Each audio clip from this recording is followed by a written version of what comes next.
ನಮಸ್ಕಾರ, ನ್ಯೂಸ್ 26ಗೆ ಸ್ವಾಗತ. ಕಲಬುರಗಿ ನಗರದಲ್ಲಿ ಪ್ರತಿ ವರ್ಷದಂತೆ ಈ ವರ್ಷವೂ ಕೂಡ ಶ್ರೀರಾಮ ಉತ್ಸವ ಮೆರವಣಿಗೆ ನಗರದ ಆಳಂದ ಚೆಕ್ ಪೋಸ್ಟ್ ಬಸವೇಶ್ವರ ವೃತ್ತದಿಂದ ಜಗತ್ ವೃತ್ತದವರೆಗೂ ಬಹಳ ಅದ್ದೂರಿಯಾಗಿ ಮೆರವಣಿಗೆಯಲ್ಲಿ ಸಾಗಿತು. ಸಾವಿರಾರು ಯುವಕರು ಡಿಜೆ ಹಾಡುಗಳಿಗೆ ಕುಣಿದು ಕುಪ್ಪಳಿಸಿದ್ರು. ವರದಿ ವಿಠಲ್ ಎಂಎ ಪೂಜಾರಿ, ನ್ಯೂಸ್ 26 ಕನ್ನಡ, ಕಲಬುರಗಿ.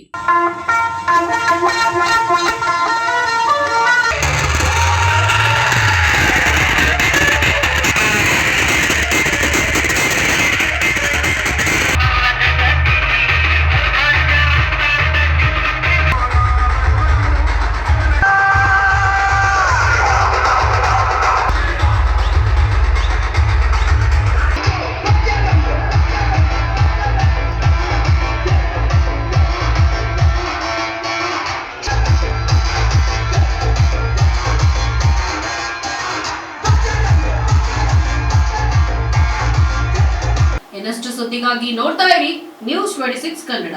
ನಾವು ನಿಮ್ಮೊಂದಿಗೆ.